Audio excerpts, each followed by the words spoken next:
Bom dia, amigos. Que a paz do Mestre esteja com vocês no momento em que estiverem assistindo a preleção. Que Deus abençoe a todos, a família, o lar. Eu me chamo Patrícia, fui convidada a conversar com vocês hoje a respeito do Evangelho segundo o Espiritismo.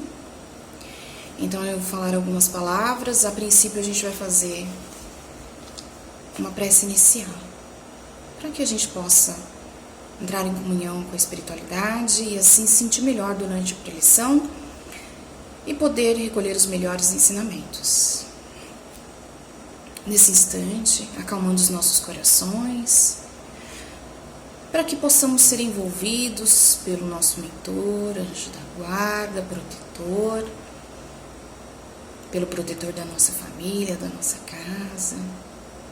Nós vamos agradecendo a oportunidade de estarmos juntos e aprender um pouquinho a respeito dos ensinamentos de Jesus. Pai nosso que estais nos céus, santificado seja o vosso nome, venha a nós o vosso reino, seja feita a tua vontade, assim na terra como é no céu. O pão nosso de cada dia dá-nos hoje, perdoa, Pai, as nossas dívidas, assim como nós perdoamos aos nossos devedores. Não nos deixe cairmos em tentação e livra-nos de todos os males, principalmente de cometê-los, pois é teu reino, poder e glória para todo sempre. E assim, já que estamos preparados, vamos dar início à nossa preleção. Bom, fui convidada a falar com vocês a respeito do Evangelho segundo o Espiritismo, no capítulo 14, do item 42 ao 58. Como vocês já devem ter percebido nas preleções anteriores, está sendo falado a respeito da coletânea de preces, que tem lá no finalzinho do Evangelho segundo o Espiritismo. E quando a gente vai falar a respeito da coletânea de preces, eu acho interessante, se já não foi falado, porque eu não consegui assistir todas as preleções, mas eu acho interessante a gente falar um pouquinho a respeito disso. Por exemplo, lá no Evangelho segundo o Espiritismo, no finalzinho, a gente encontra as informações da seguinte forma. Por exemplo, a 42, preces por outrem, que é o terceiro item. Por alguém que esteja em aflição. Então, eu vou começar no 42. Tem um prefácio.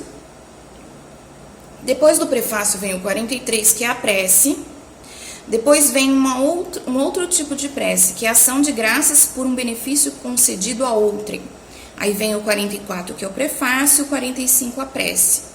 Depois, pelos nossos inimigos e pelos que nos querem mal. Vem o 46, prefácio, o 47, a prece.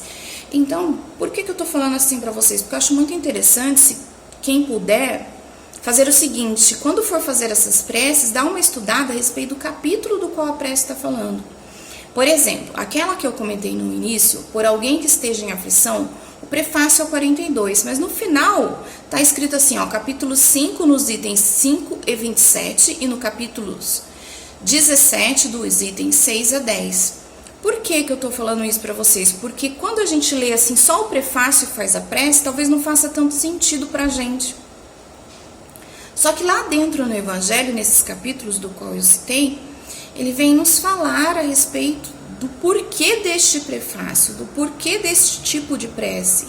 Então eu acho interessante se cada um puder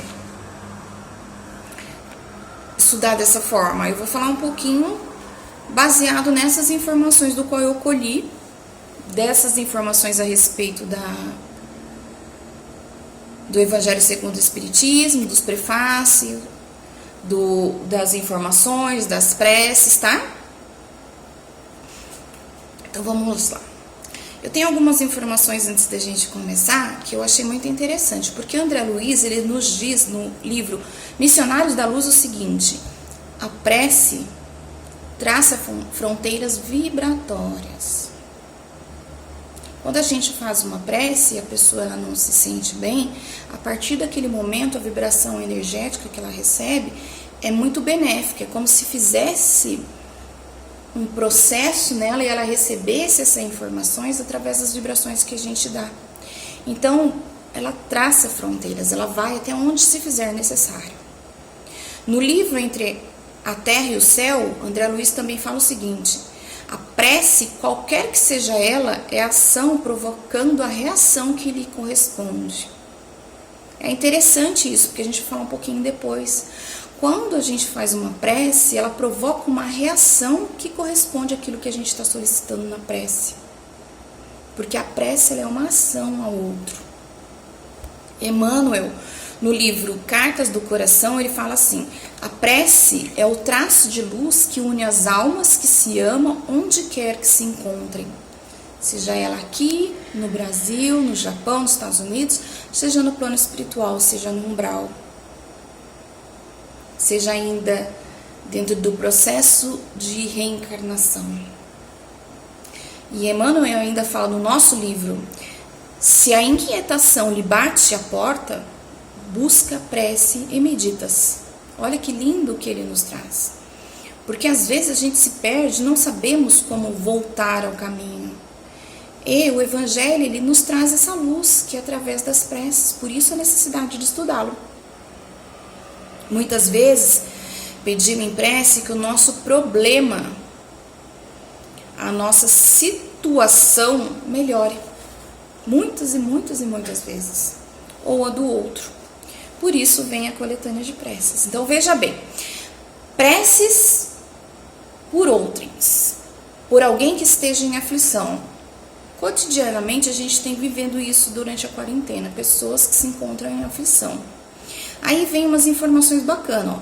Se é do interesse do aflito que sua prova prossiga, ela não será abreviada por nossa súplica. Então não adianta eu ter um irmão que está desesperado diante da aflição do que está ali acontecendo. Por exemplo, está desempregado e eu vou ficar pedindo para Deus: Deus, abençoa ele e arruma emprego. Senhor, abençoa ele e arruma emprego. Não que esse tipo de prece ele não venha a ter um processo energético, ele tem. Só que se for na necessidade de aprendizado desse irmão continuar desempregado, talvez para eles amadurecer moralmente falando, amadurecer espiritualmente falando, ele não vai conseguir esse emprego neste exato momento. Por quê? Porque faz parte do processo da prova dele, essa aflição do desemprego. A gente devemos pôr termos às provas do seu próximo quando passa, ou deve para respeitar os desígnios de Deus. Ou seja, eu devo pedir para que ele não passe por essa prova e eu devo respeitar a vontade de Deus.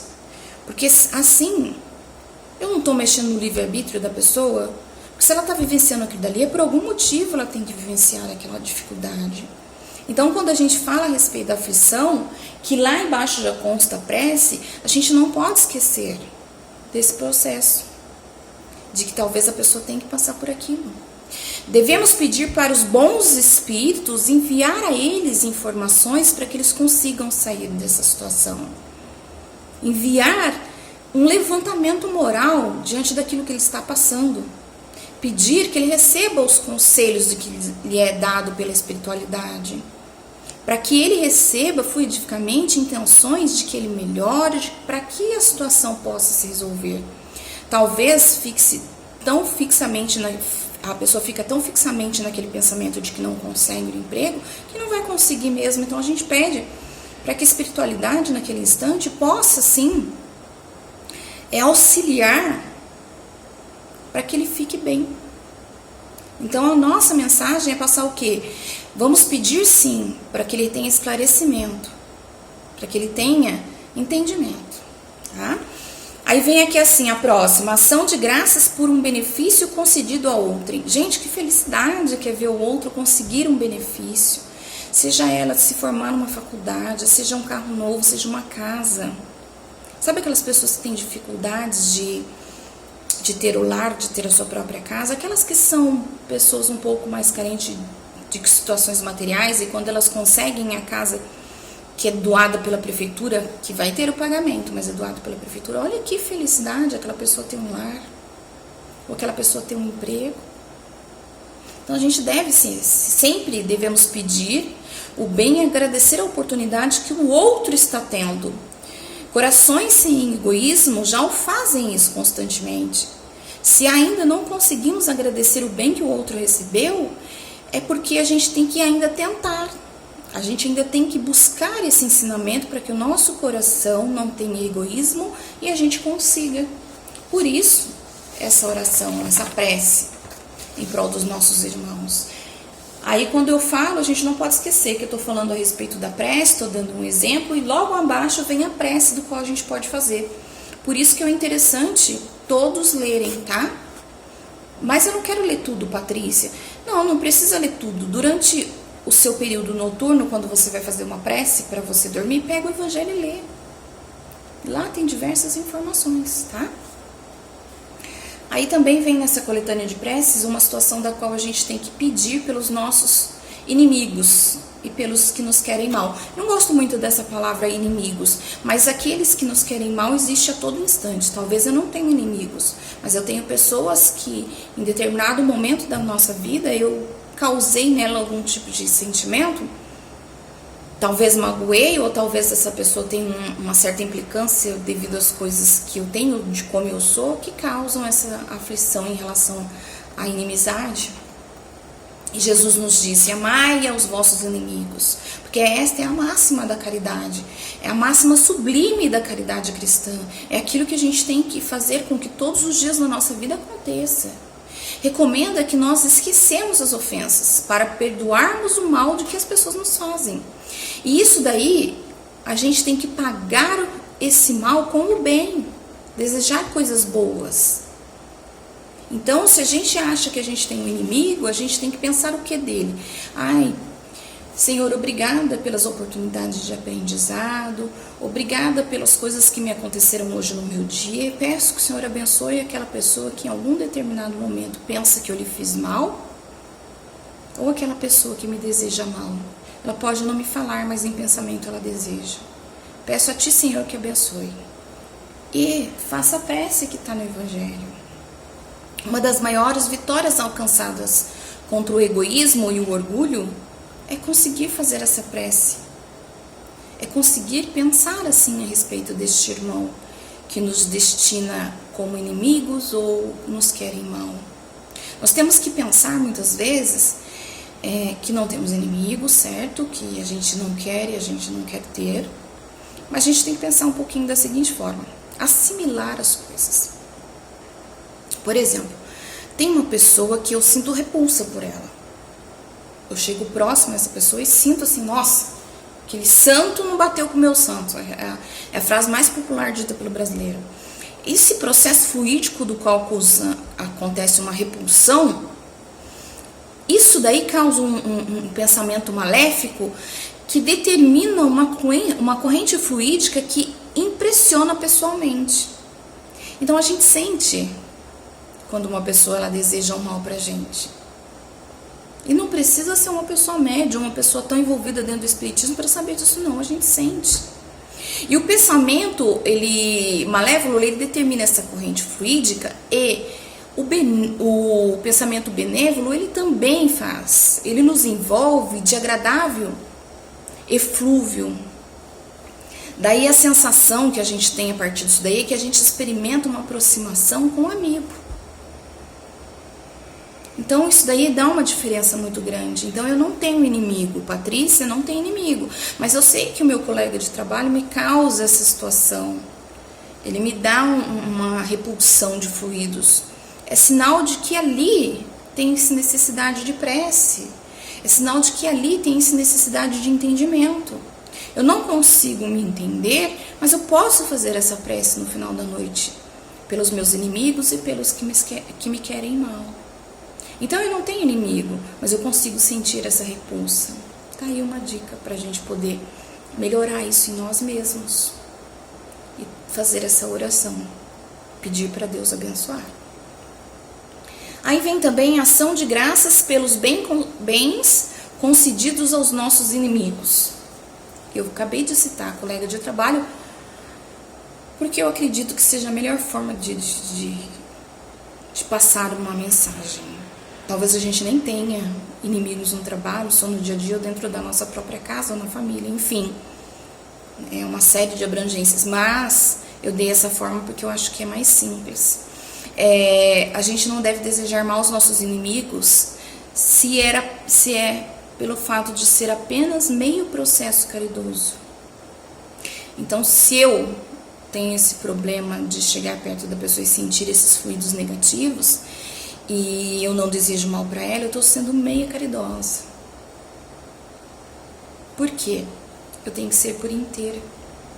A verdadeira caridade, que é que lhe almejamos o bem e que nós sintamos felizes com bens que lhe adivinham. Ou seja, eu tenho que estar próximo a essa pessoa que me causa repulsa, mas eu tenho que estar bem e pensar bem por aquela pessoa também. Eu tenho que estar bem não pela metade, mas por inteiro. Eu tenho que agradecer também ao bem que foi concedido a ela. Você imagina dentro de um processo de emprego, a pessoa que você tem repulsa, ela recebe uma gratificação e sobe de cargos, vamos dizer assim, sobe de cargo, muda e tem esse processo de gratificação. Como é para você? Como é que a gente se sente?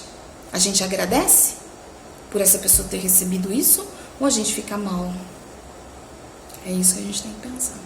Os preconceitos do mundo sobre o que convencionou chamar de ponto de honra faz com que produzam-se suscetibilidade sombria. A pessoa pensa mal. Sabe aquele negócio do olho por olho, dente por dente? Entra nisso daqui, ó. Isso é nascido do orgulho e da exaltação da personalidade, que leva o homem a retribuir com injúria, retribuir a injúria com outra injúria, uma ofensa com outra ofensa. Então, se eu tenho dentro desse processo aí essa não satisfação de ver o meu inimigo bem, essa não satisfação de ver uma pessoa que me causa repulsa estar bem, é porque eu tenho necessidade de mudar isso. Quando a gente ofende uma pessoa com uma ofensa, o que é tido como injustiça, porque aquele cujo senso moral não se acha acima das paixões terrenas, ou seja, se eu tenho dentro desse processo todo uma certa ofensa em estar próximo à pessoa, um repúdio em estar ali, se eu ainda causo a ela, respondo a ela com uma injúria, aquilo que me causou injúria, ou que me ofende e eu quero ofender também, é sinal de que a gente não tem senso moral, tanto eu como a outra pessoa. Então, se eu já estou me descobrindo uma pessoa melhor e tenho um pouco de senso moral diante disso tudo, não tenho mais tantas paixões terrenas, há necessidade de eu fazer uma prece em prol dos bens concedidos aos meus inimigos. A gente consegue. Há necessidade da gente fazer isso. Senão não estaria no Evangelho.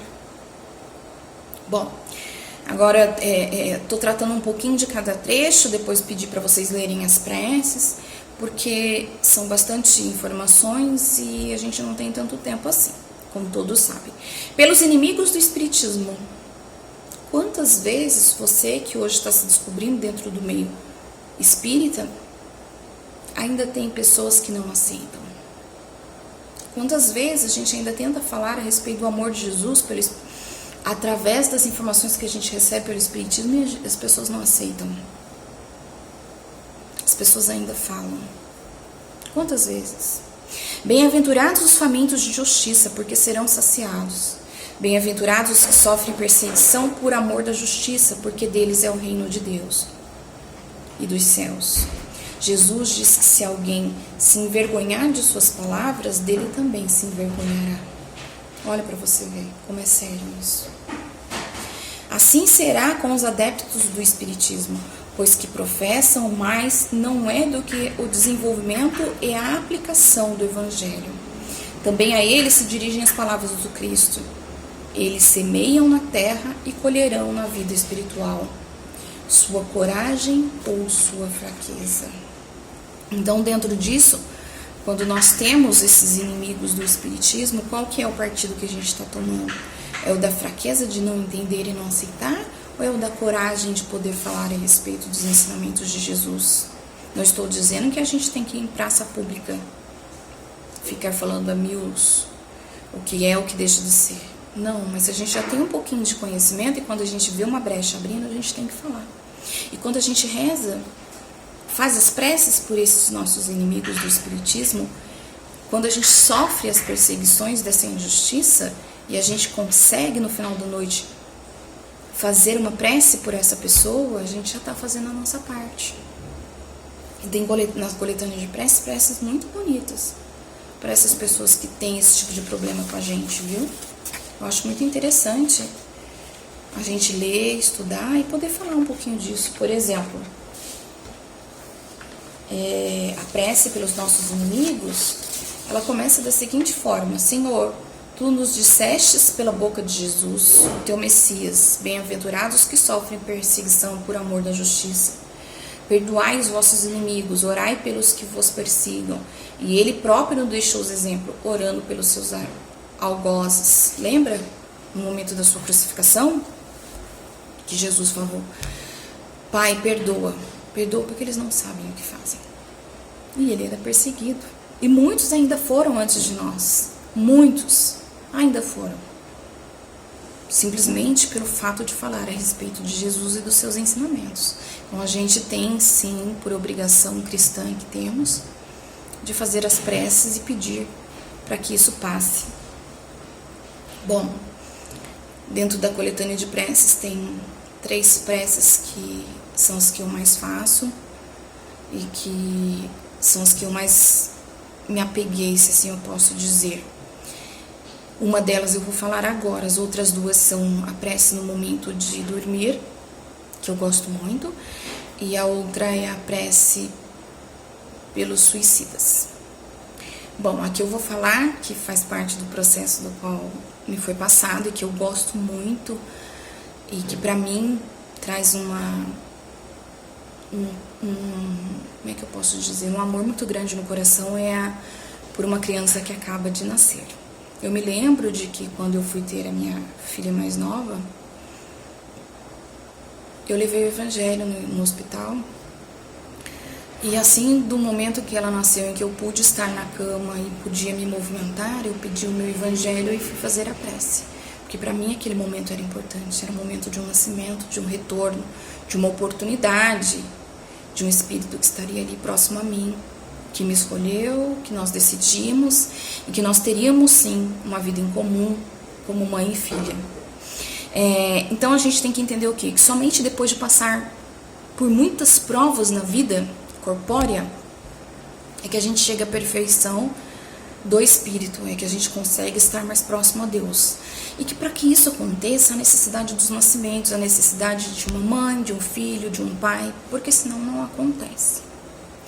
E o que se encontram na erraticidade, no momento, no plano espiritual, ainda tem-se muitos que esperam a oportunidade de Deus, que Deus permita que eles voltem através da reencarnação e passem pela experiência corpórea e possam progredir.